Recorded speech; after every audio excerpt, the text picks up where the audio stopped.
Hello everyone, Metallian Magic here, and today I have a fat pack of Battle for Zendikar.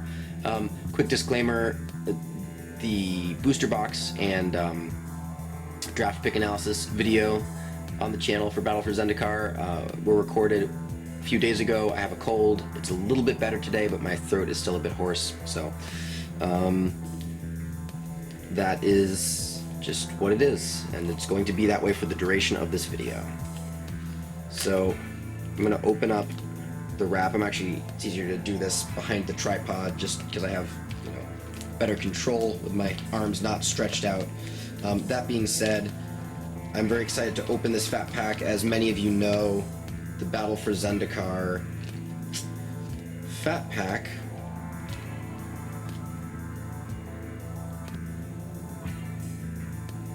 has a stack of 80 full art basic lands, and because of that, or at least that's one of the reasons why this product, anti-theft device, is highly sought after, because it's a guaranteed way to get a bunch. So there's 16 copies of each, like 16 mountains, 16 forests, 16 swamps, etc. I assume there are 4 different pieces of artwork, which means there are 4 copies of each piece of artwork for each land. So fat packs are sweet because you get all of these cool goodies, which you'll have seen in previous fat pack opening videos that I've posted. Player's guide, I love these. You get some story information and just some sort of information about the themes of the set, in this case Eldrazi and allies, and a little recap of Rise of the Eldrazi, information about the main characters, Gideon, Kiora, with Thassa's Bident, which she stole, Obnixilis, and the Eldrazi Titans. In this set, only Ulamog is present, but Kozilek and Emrakul may make their return in the future. They are off somewhere else at the moment. Then we have just some, what is this page? Oh, this is new because this is something that they're starting with Battle for Zendikar. They're calling these pivotal event cards, which are 5 cards that they're going to include in every set that sort of depict a major story moment, both in terms of the name and the art, like the flavor, but also then mechanically they're designing cards to match these major story moments, and they're going to try to do this in, I think, each set moving forward. So in this set we've got Gruesome Slaughter, Nissa's Renewal, Ugin's Insight, Outnumber, and Aligned Hedron Network as the cards representing major story moments. Then a 10 coolest cards article, this time by Ethan Fleischer, Magic designer. Some cards that are probably just, like Ulamog and Kiora and whatnot, raw powerhouses, things that are going to see play in Constructed, and things that would be powerful and limited. And some of them just cards that this person particularly likes for whatever reason, highlighting certain themes of the set. And then we have the card encyclopedia, where you have all of the cards pictured in the entire set. Oh nice, this card encyclopedia also has all of the full art basic lands, which is sweet because the artwork is really nice. It's great that they put these in here to honor the artist's work. Cool. So we've got that. And of course the outer housing is a poster on the inside, the same art, this Gideon portrait, but in large form. I'm not going to unfold that now, but I love hanging those up. And now on to the interior contents.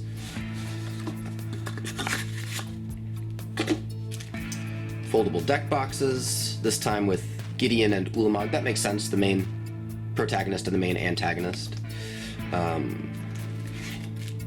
9 packs, of course the full art basic land pack that is the reason why these are sold out at many stores already, or at least one of the reasons, and a spin down, a blue one in this case, because as I've said before in previous videos, you can receive any color spin down as it is random. So these are cool. I'm not going to fold these now, but I've shown in previous videos how to do this. They're easy to fold, and then they're deck boxes that hold decent number of cards. They don't hold sleeved cards. I've mentioned that in the past, so I like to use these kind of deck boxes for holding, you know, spare basic land in my backpack for drafts, or holding tokens. Like if you're playing a deck with a bunch of goblin token makers, then put your goblin tokens in here, unless you like to sleeve up your tokens, which some people do. I like to, with playmats, I don't like to, I just like the smoothness of tapping cards in sleeves on a playmat. It taps very smoothly. So let's get to the pack opening. In the middle here, there's a little insert, a little rules reference card. Okay, cool. So, tripod. The box that I opened, if you've watched that video, was pretty good. No complaints here. It was packed full of cool stuff, but I'll go through the commons as I usually do in case people are interested in kind of these, you know, draft, pack one, pick one type analyses. But what would I like to open in here? Well, I know this is probably an obvious answer, but an expedition. Our first uncommon is Skyrider Elf, then Processor Assault, and then Dampening Pulse. And our first rare, a Lanhedron Network. Speaking of, we were just talking about that. An artifact for 4. When it enters the battlefield, exile all creatures with power 5 or greater until it leaves the battlefield. So I think in standard a potential sideboard card against certain big creature strategies. Any color can play this, obviously. I had one of these, the first pre-release that I played in, I actually opened one of these as my promo. And I was playing with kind of a blue-red Eldrazi deck, a lot of small creatures, a couple of big ones, but I still had this in my sideboard sort of to deal with the quote-unquote mirror match, or at least similar decks. And if they were on the play and they were able to get their big guy out first. We have a Plains, a 10/10 Eldrazi token that Desolation Twin makes, and no expedition yet. So yeah, over the past 2 days I've had 2 of my friends open expeditions. One opened a Steam Vents and one opened a Godless Shrine. That being said, more realistic expectations. I opened a Gideon in the box. There's a quick spoiler alert, but I don't have a Kiora or an Ob Nixilis yet, so I would like to open either of those.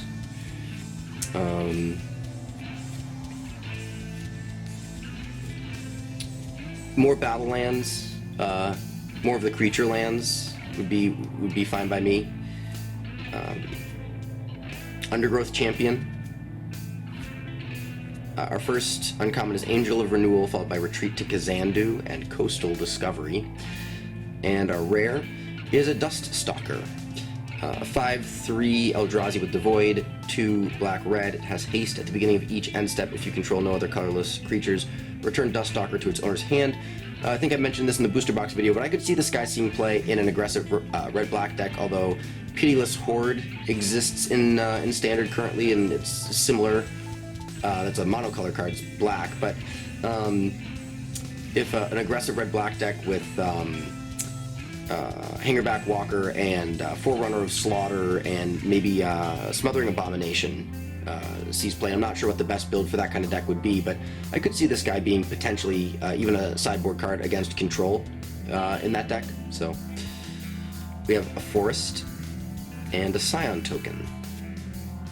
Okay.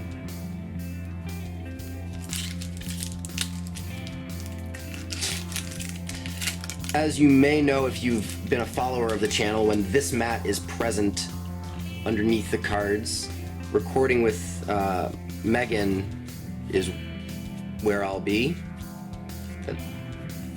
Not as catchy as I thought it was going to be, but I am recording this video with Megan.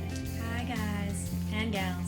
So when you see the Grand Prix Anaheim mat, that's an indicator that she is part of the filming experience. And she has been part of the Fat Pack filming experience for a few in a row now. Brood Monitor, has it been a few in a row, or is it just that you've been present for a few Fat Pack openings in general? Since cons. There you go. Of Chark here. There. as opposed to Genghis Khan. As if there was any Plural. question. So, I think we're both a little tired tonight. We're trying to fit this recording into a busy week/weekend, but it's kind of late, so we're a little goofy. But we'll continue with the cards now. Brood Monitor, Titan's Presence, good uncommons here, and Core Blade Whirl. We have a rare. Oh, speaking of creature lands, Shambling Vent. This is kind of sweet because there are a bunch of different decks that I'm considering in New Standard that I want to test out, but I avoided playing Abzan for all of Khans of Tarkir through Origins Standard with Theros block and M15 still legal. I might try out an Abzan aggro build in New Standard, and I do not have a playset of this yet. This is actually my third copy. But even in, though the name is Abzan aggro, if a few comes into play tapped lands I don't think are going to slow that deck down too much, especially since it doesn't have many turn 1 plays. You're fine playing this guy on turn 1 to then later have the value of a wrath-proof threat that also can potentially help to gain some life against other aggressive decks that you've sort of managed to stabilize against, but you're maybe sort of still at a sort of turning point in the game. I like Shambling Vent a lot, and that's a cool thing to open here. We have a foil common, we have a foil Plummet, which, this is a frequent sideboard card in formats where it certainly was last summer, or this past summer, when a lot of dragon decks were popular and people wanted to, green decks wanted to kill dragons. And this is a cool new piece of artwork for Plummet and a great looking foil. We have a mountain and a Scion token.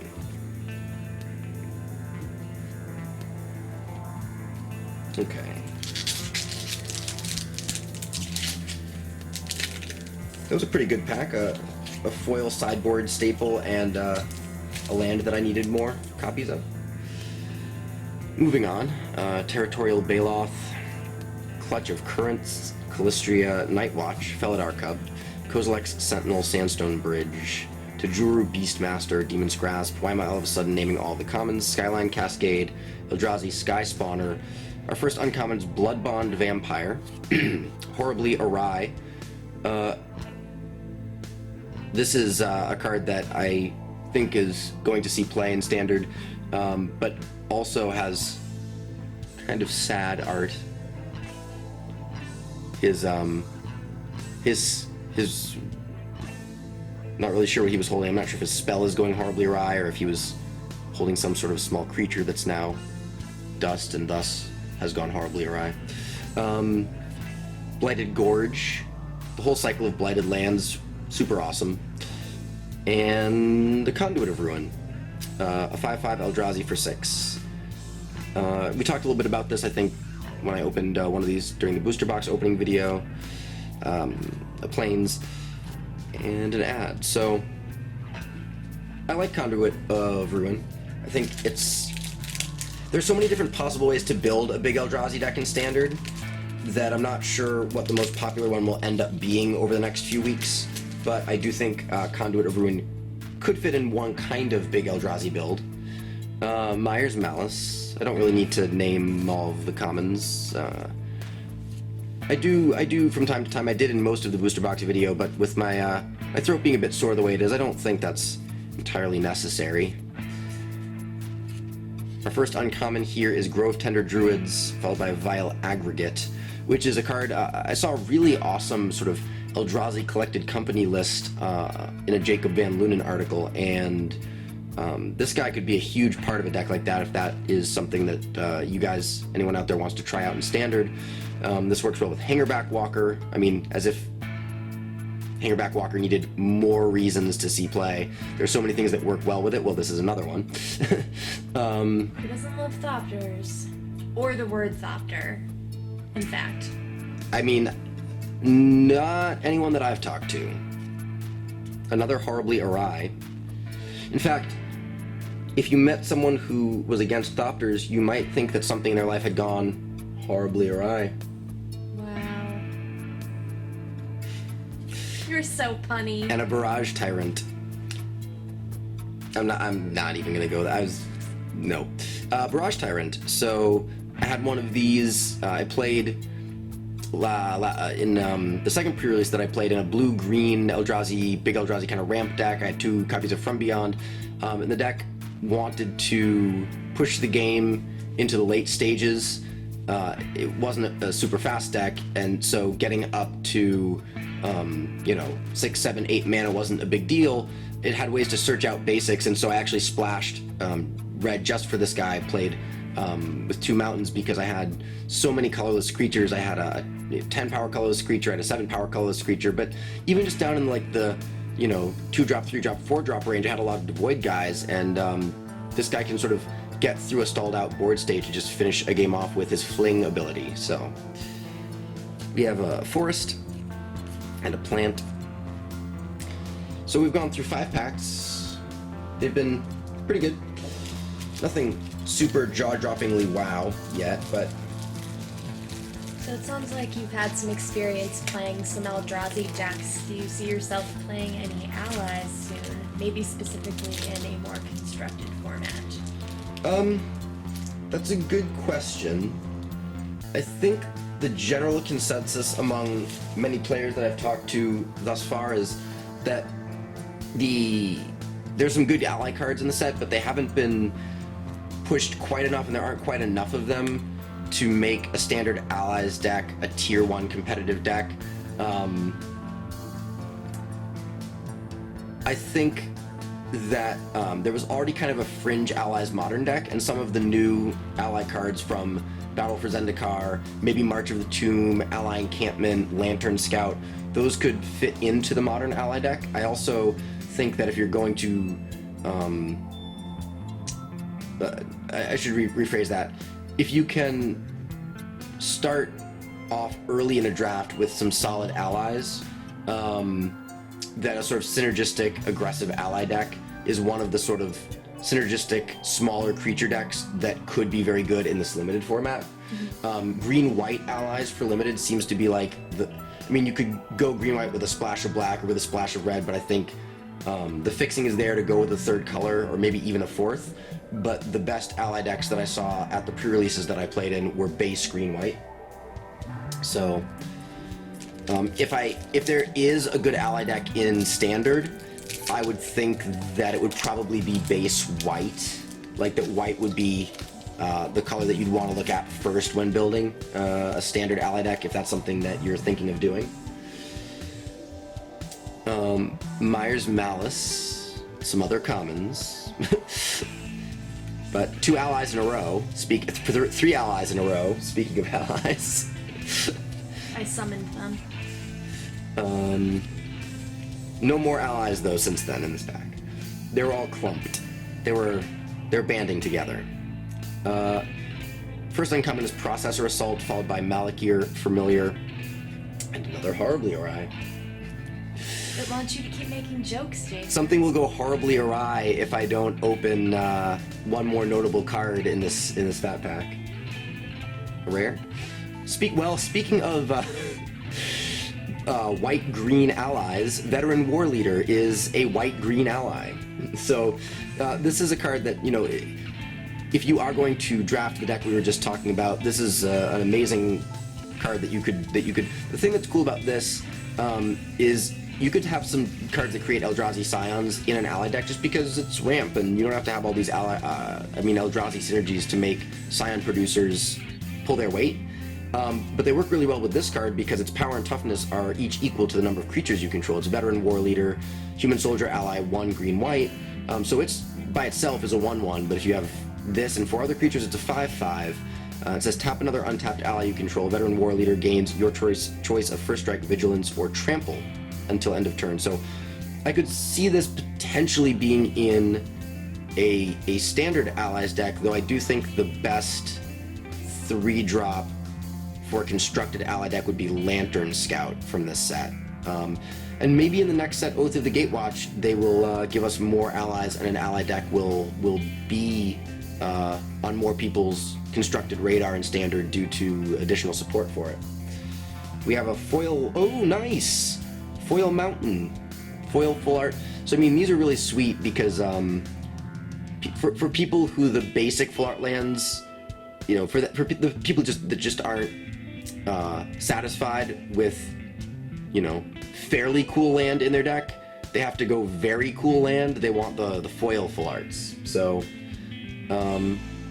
as some of you who watch my videos know, I like mountains. I like foil mountains. I'm always happy to open a foil mountain, so I'm especially happy with this foil Tianhua X foil mountain. Cool. And then the pack still has a regular full art swamp. And another 10/10 Eldrazi token. Cool. So I've opened 2 foil full art lands on camera. The booster box that I recently opened had a full art land in there, in foil, and I won't spoil which one. So if you go watch that video, that question, which I'm sure you're now dying to know the answer to, will be revealed. I'm dying. But like, not even just to know the answer, just I'm dying. I would prefer that not occur, but I'm looking at her and I don't actually think that she's being honest with you, viewers. Mindraker, and I hope you are all glad that she is not actually dying. Based on the state of my voice, it may sound like I am dying. I've just been coughing a lot this week.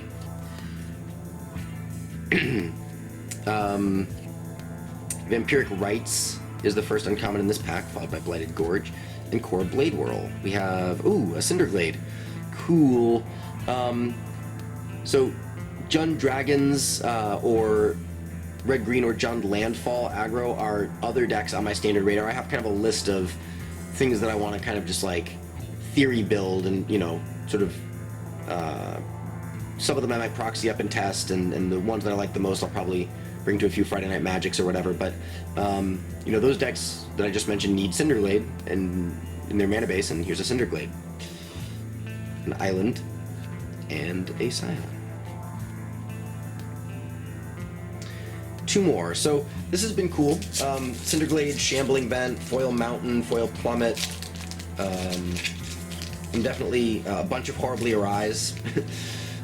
This Fat Pack has been pretty good. So what do you think of the new Awaken mechanic and how that plays into this set and potentially others that are still in Standard? So you mean specifically for Standard? Just in general, yeah. I mean either, but how it might synergize with cards that you could put into a Standard deck. Let me answer that after I go through the rest of this pack while I'm opening the last one. And I will, in a moment, touch on that subject. So we have Plated Crusher. Love the art for this, by the way. It's 7/6 trample hexproof. It does cost 4 green. I actually think some green-based ramp limited decks could conceivably play this. Resolute Blade Master. If it didn't have hexproof, I would say no, but because it has hexproof. And Infused with Elements. We have a rare. Prism Array. Okay. We have Plains and a Scion. So, will this last pack have a Mythic? Maybe. So, I think that Awaken, in a lot of ways, it doesn't really do too much, as far as I can tell, with the cards that are in Standard from pre-Battle for Zendikar. I think there are many more cool Awaken synergies to be found within this set, and so there are certain cards that might see play in Standard that will be that wouldn't be as prominent potentially without Awaken. If you're playing a control deck, for example, with Ruinous Path and Planar Outburst and Scattered to the Winds, you might consider playing the, I think it's the Halimar Tidecaller, the guy that is a 2/3 that he returns an Awaken card, or I think it's, I think he returns an Awaken card from your graveyard to your hand when he enters the battlefield. So if you're playing with a lot of Awaken cards in a control deck, that's kind of like a limited Eternal Witness style card in that deck. I mean, another sort of not perfect, but somewhat there comparison is Snapcaster Mage. Obviously not as powerful, more restrictive, but it still gets you a card back. And I think those three that I mentioned are three Awaken cards that are going to be pretty big in Standard.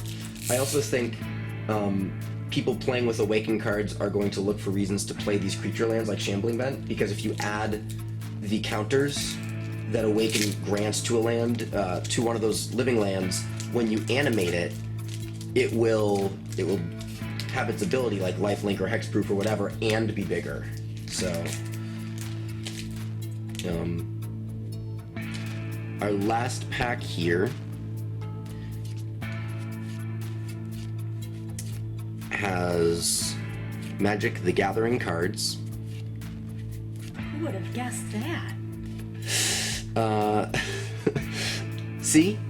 Magic the Gathering Deckmaster? That's a relic from the 90s, the Deckmaster thing. They haven't, I mean, the card back has been the same since the very first printing of Alpha. By which I mean the printing of Alpha. Unified Front is the first uncommon, and then Rot Shambler, and then Ulamog's Nullifier. No Mythic, Akum Hellkite. He's a dragon. It's cool that he kind of has the Valakut ability built into his landfall trigger. Emeria Shepherd in the set has the Emeria the Sky Ruin ability kind of built into her landfall trigger, so they did that with a couple of cards in the set. You know, and of course with Valakut and Emeria, I'm referencing lands from the original Zendikar, and they made this guy with a landfall trigger that is reminiscent of the essentially landfall trigger that is contained on Valakut. We have an island, the Cups Island as people call it. This was art from original Zendikar. This is a reprinted piece of artwork from the original printing of these full art lands. An Eldrazi Scion, and a Fat Pack. And of course the full art land block, which I'm not going to open right now. So I'm going to pause here, and the rares, well, no mythics, but the rares and foils I'm going to separate, and then I'm going to come back and do a quick recap of those. Alright, so a quick recap here of the foils and rares. There were no mythics in this Fat Pack, but for foils, we opened a Plummet and a foil full art Mountain. Those were the foils. And for the rares, we opened a Prism Array, an Akum Hellkite, a Barrage Tyrant, a Dust Stalker, a Veteran War Leader, an Aligned Hedron Network, a Conduit of Ruin, a Cinderglade, and a Shambling Vent. So, thank you as always for watching not just this Fat Pack opening video, but hopefully the booster box and the Pack 1 Pick 1 draft analysis video that I have recorded for Battle for Zendikar. There will be more content coming down the pipeline soon, so please stay tuned. Well, I'm feeling a little Tom Petty this week, so I'm just gonna say that I am a land fallen.